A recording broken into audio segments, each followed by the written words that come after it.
সুপ্রিয় শিক্ষার্থীরা, আশা করছি তোমরা সকলেই ভালো আছো।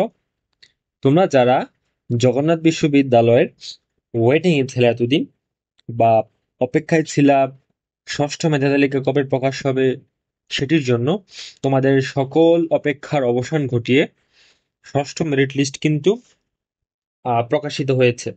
তো আজকে আমরা দেখার চেষ্টা করব যে ষষ্ঠ মেরিট লিস্টে কোন ইউনিটের সর্বশেষ কততম মিনিট পর্যন্ত সাবজেক্ট পেয়েছে, এবং পরবর্তীতে আমরা একটি ভিডিও মেক করব, সেখানে আমরা তোমাদেরকে দেখানোর কিংবা বলার চেষ্টা করব যে কোন ইউনিটের কয়টি আসন ফাঁকা আছে, পরবর্তীতে সপ্তম মেরিট লিস্ট কি দিতে পারে কিনা, বা দিলেও কত পর্যন্ত যেতে পারে, সেই বিষয়ে পূর্ণাঙ্গ একটি বিশ্লেষণধর্মী ভিডিও আমরা প্রকাশ করব। ঠিক আছে, এই ভিডিওতে আমরা দেখার চেষ্টা করব যে কোন ইউনিটে কত মিনিট পর্যন্ত সাবজেক্ট পেয়েছে সর্বশেষ।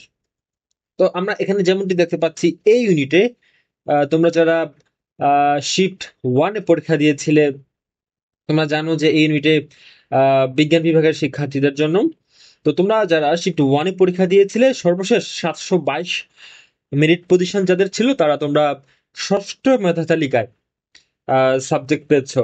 একই রকম ভাবে যদি আমরা একটু শিফট টু এর দিকে লক্ষ্য করি, যে শিফট টু এ সর্বশেষ কত মেরিট পজিশন পর্যন্ত সাবজেক্ট পেয়েছে, আমরা দেখতে পাচ্ছি যে 700 মেরিট পজিশন পর্যন্ত তোমাদের যাদের মেরিট সর্বশেষ 700-এর মধ্যে ছিল, তারা ষষ্ঠ মেধা তালিকায় সাবজেক্ট পেয়েছে।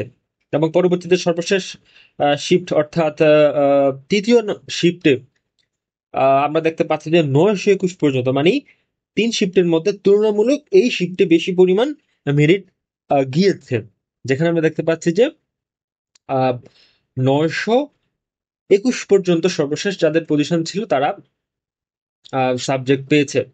আচ্ছা, এই তো গেল আমাদের এই ইউনিটের মেরিট লিস্ট। এখন আসি আমরা বি ইউনিটের দিকে। বি ইউনিটে আমরা দেখি যে কত মেরিট পজিশন পর্যন্ত। প্রথমেই আমরা বাণিজ্য বিভাগেরটা দেখি, যে বাণিজ্য বিভাগে শিফট ওয়ানে সর্বশেষ যাদের মেরিট পজিশন ছিল 60, তারা সাবজেক্ট পেয়েছে। আচ্ছা, তারপরে আমরা মানবিক বিভাগের দিকে একটু লক্ষ্য করি। আমরা জানি যে এই ইউনিটে মানবিক বিভাগের আসন সংখ্যা সবচাইতে বেশি, যেখানে আমরা দেখতে পাচ্ছি যে শিফট ওয়ানে মানবিক বিভাগে 446 পর্যন্ত যাদের মেরিট পজিশন ছিল, তারা সাবজেক্ট পেয়েছে ষষ্ঠ মেরিট লিস্টে। এবং সর্বশেষ শিফট ওয়ানের বিজ্ঞান বিভাগে যাদের মেরিট 117-এর মধ্যে ছিল, তারা সাবজেক্ট পেয়েছে। এখন আসি আমরা শিফট টু এর বাণিজ্য বিভাগের দিকে। বাণিজ্য বিভাগে শিফট টু তে যাদের মেরিট পজিশন 51-এর মধ্যে ছিল, তারা সাবজেক্ট পেয়েছে। একই রকম ভাবে মানবিক বিভাগ শিফট টু এর ক্ষেত্রে দেখি আমরা কত পর্যন্ত পেয়েছে। 483 পর্যন্ত যাদের মেরিট পজিশন 483-এর মধ্যে ছিল, সর্বশেষ সে সাবজেক্ট পেয়েছে। এবং পরবর্তীতে আমরা যদি শিফট টু এর বিজ্ঞান বিভাগের দিকে তাকাই, 129 পর্যন্ত সর্বশেষ সাবজেক্ট পেয়েছে। এখন আসি আমরা সর্বশেষ শিফট থ্রি এর বাণিজ্য বিভাগে শেষ কত পর্যন্ত সাবজেক্ট পেয়েছে। যেমনটা আমরা দেখতে পাচ্ছি যে এখানে 53 পর্যন্ত যাদের মেরিট লিস্ট সর্বশেষ 53 পর্যন্ত, তোমরা যারা ওয়েটিং এ ছিল, তোমরা কিন্তু সাবজেক্ট পেয়েছো। তারপরে আমরা দেখি যে মানবিক বিভাগে কত পর্যন্ত সাবজেক্ট পেয়েছে শিফট থ্রিতে। আমরা এখানে দেখতে পাচ্ছি যে মানবিক বিভাগে শিফট থ্রিতে সর্বশেষ 568 পর্যন্ত সাবজেক্ট পেয়েছে, এবং সর্বশেষ বিজ্ঞান বিভাগে শিফট থ্রিতে 73 পর্যন্ত সাবজেক্ট পেয়েছে। আমি আবারও বলছি, প্রতিটি শিফটে, প্রতিটি ইউনিটে কয়টি আসন ফাঁকা আছে ষষ্ঠ মেরিট লিস্ট দেওয়ার পরে, কিংবা সপ্তম মেরিট লিস্ট বা গণবিজ্ঞপ্তি দিতে পারে কিনা, এই সকল বিষয়ে আমি আরেকটি ভিডিও বানাবো। সেটা কিছুদিনের মধ্যে চলে আসবে, হয়তো 2-1 দিনের মধ্যে চলে আসবে। তোমরা আমাদের ইউটিউব চ্যানেলে চোখ রাখবে, এবং তোমরা সেখান থেকেই আশা করি তোমাদের যেই কাঙ্ক্ষিত প্রশ্ন কিংবা দুশ্চিন্তা যাই বলো না কেন, সকল কিছু তোমরা সেখান থেকেই পেয়ে যাবা। আচ্ছা, তারপরে এখন তো আমরা দেখলাম বি ইউনিট, এরপরে আমরা সি ইউনিটটা দেখার চেষ্টা করি। আমরা এখানে দেখতে পাচ্ছি সি ইউনিটে তোমরা যারা শিফট ওয়ানে পরীক্ষা দিয়েছ বাণিজ্য বিভাগ থেকে, তোমাদের সর্বশেষ সর্বশেষ কত পর্যন্ত সাবজেক্ট পেয়েছো আমরা দেখি। সর্বশেষ 336 পর্যন্ত যাদের মেরিট পজিশন ছিল তারা তোমরা সাবজেক্ট পেয়েছো। আরেকটি কথা হচ্ছে তোমাদের কিন্তু 6th মেরিট লিস্ট পাবলিশ হওয়ার সাথে সাথে তোমাদের কিন্তু 5th মাইগ্রেশন লিস্টও প্রকাশিত হয়েছে। তোমরা যারা মাইগ্রেশন অন রেখেছিলে কিংবা তোমরা যারা বিগত সময় সাবজেক্ট পেয়েছো, হয়তো তোমাদের কাঙ্ক্ষিত কিংবা তোমাদের পছন্দের সাবজেক্ট পাওনি, এই জন্য তোমাদের মাইগ্রেশনটা অন রেখেছিলে। পাশাপাশি তোমাদের কিন্তু মাইগ্রেশনের লিস্টও কিন্তু প্রকাশিত হয়েছে। সাপোজ তুমি ধরো আগে তুমি ফিলোসফি সাবজেক্টে ভর্তি ছিলা, হ্যাঁ, কিংবা তুমি হয়তো ম্যানেজমেন্ট সাবজেক্টে ভর্তি ছিলা, কিংবা তুমি হয়তো ফিজিক্সে ভর্তি ছিলা, তোমার হয়তো কাঙ্ক্ষিত সাবজেক্ট তুমি তখন পাওনি, এর জন্য তুমি মাইগ্রেশন অন রেখেছিলা। তো এখন তোমরা দেখে নিতে পারবা যে তোমাদের আসলে এই 5th মাইগ্রেশনে তোমাদের সেই পছন্দের সাবজেক্টটা আসলো কিনা, বা আসলেও কোনটা এসেছে নতুন করে, ঠিক আছে, বা নতুন করে কি কোনোটা আসেছে কিনা নাকি আগেরটাই আছে, ঠিক আছে, এই বিষয়গুলো তোমরা দেখতে পাবা।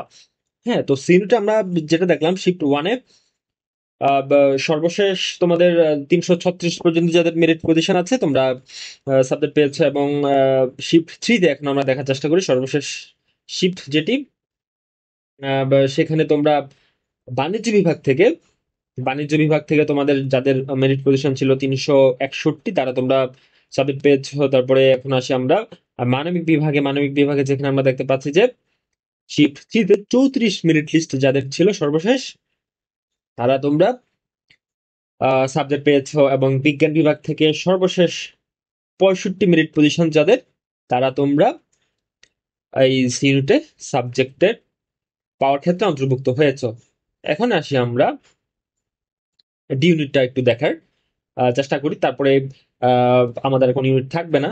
তো আমরা দেখি যে ডি ইউনিটে তোমরা যারা পরীক্ষা দিয়েছো বাণিজ্য বিভাগ থেকে শিফট 1-এ তোমাদের সর্বশেষ 82 পর্যন্ত যাদের মেরিট পজিশন ছিল তারা তোমরা সাবজেক্ট পেয়েছো। তারপরে মানবিক বিভাগে সবচাইতে বেশি সংখ্যক আসন যেখানে আছে এবং সবচাইতে বেশি মেরিট পজিশন গিয়েছে, যেখানে আমরা দেখতে পাচ্ছি যে শিফট 1-এ 466 পর্যন্ত সর্বশেষ ষষ্ঠ মেধা তালিকায় সাবজেক্ট পেয়েছে।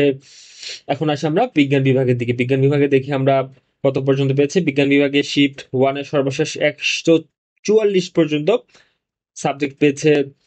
তারপরে শিফট 3-তে আমরা দেখি যে বিজনেস বিভাগ থেকে তোমরা যারা পরীক্ষা দিয়েছো তারা কততম পজিশন পর্যন্ত সাবজেক্ট পেয়েছো, যেমনটি দেখতে পাচ্ছ এখানে তোমাদের যাদের মেরিট পজিশন 84 পর্যন্ত ছিল, বাণিজ্য বিভাগ থেকে শিফট 3-তে তোমরা সাবজেক্ট পেয়েছো, ঠিক আছে।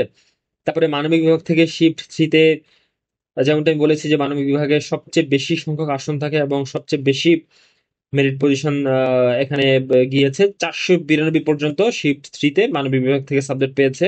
এবং সর্বশেষ বিজ্ঞান বিভাগ থেকে আমরা দেখি কত পর্যন্ত সাবজেক্ট পেয়েছে, 153 পজিশন যাদের ছিল তারা কিন্তু তোমরা শিফট 3 থেকে সাবজেক্ট পেয়েছো। এই তো গেল ষষ্ঠ মেধা তালিকার কে কত মেরিট থেকে সর্বশেষ সাবজেক্ট পেয়েছো সেই বিষয়ে আলোচনা। এখন তোমরা অনেকেই হয়তো যত মেরিট পজিশন পর্যন্ত গিয়েছে, এখন 153 পর্যন্ত এখানে পেয়েছে, তোমরা হয়তো অনেকেই আছে 155 কিংবা 160। এখন তোমাদের মনে প্রশ্ন থাকতে পারে যে ভাই আর পরবর্তীতে কোনো মেরিট লিস্ট দিবি কিনা, কিংবা গণবিজ্ঞপ্তির মতো ব্যাপার এখানে ঘটবে কিনা। তো এই ধরনের প্রশ্নের সকল উত্তর নিয়ে আমি আরেকটি ভিডিও বানাবো, সেখানে তোমাদের সকল কিছু আশা করি ক্লিয়ার হয়ে যাবে। তো আজকের মতো এই পর্যন্তই শেষ। তোমরা সকলে ভালো থাকো, সুস্থ থাকো, তোমাদের জন্য শুভকামনা রইলো। এবং তোমরা যারা সাবজেক্ট পেয়েছো তোমাদের ভর্তি সংক্রান্ত একটি নির্দেশিকা কিন্তু দেওয়া হয়েছে, সেটি আমি একটু তোমাদেরকে দেখানোর চেষ্টা করছি। আচ্ছা, এখন আমরা যে ভর্তি বিজ্ঞপ্তিটি আমরা দেখতে পাচ্ছি, তোমরা যারা ষষ্ঠ মেরিট লিস্টের সাবজেক্ট পেয়েছো তোমাদের পরবর্তীতে করণীয় কি। তোমরা 16 জুন থেকে শুরু করে, মানে আজ থেকে শুরু করে 19শে জুন পর্যন্ত,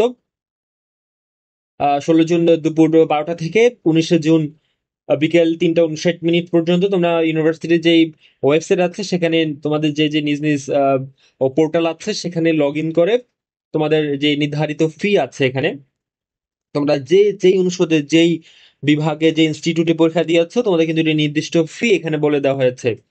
তো তোমাদের এই নির্দিষ্ট ফি কিন্তু অনলাইনে জমা দিতে হবে। অনলাইনে জমা দিয়ে তোমাদের ভর্তি নিশ্চিত করতে হবে। নিশ্চিত করার পরে তোমরা আগামী কাল থেকে কিংবা আজ থেকে 19শে জুন পর্যন্ত অফিস আওয়ারে, মানে সকাল 9টা থেকে বিকাল 4টার মধ্যে, ইউনিভার্সিটি যেদিন খোলা থাকবে মানে শুক্র শনি বাদ দিয়ে, এই দিনগুলো তোমরা সংশ্লিষ্ট ডিন অফিসে গিয়ে, তোমরা যেই ফ্যাকাল্টিতে পরীক্ষা দিয়েছো সেই ফ্যাকাল্টির ডিন অফিসে গিয়ে তোমাদের যে ডকুমেন্টস গুলো আছে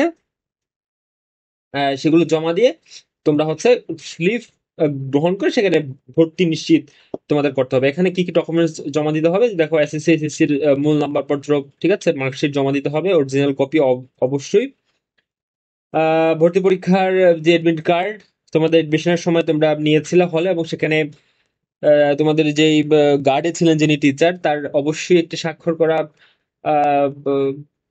এডমিট কার্ড তোমাদের কাছে আছে, সেটি নিয়ে যাবে। এবং অনলাইন থেকে ভর্তির ফর্মটি তোমরা প্রিন্ট করে নিয়ে যাবে, এবং তোমাদের একদম খুব রিসেন্ট 2 কপি পাসপোর্ট সাইজের ছবি নিয়ে যাবা তোমরা, ঠিক আছে। এইভাবেই তোমরা তোমাদের ভর্তি প্রক্রিয়া সম্পূর্ণ করবে, এবং পরবর্তীতে তোমরা যেই ফার্দার প্রসেস, তোমাদের যে ক্লাস শুরু হবে জগন্নাথ ইউনিভার্সিটিতে 22 জুন থেকে, সেটিতে তোমরা অংশগ্রহণ করবে। সকলের জন্য শুভকামনা থাকলো, ধন্যবাদ সবাইকে।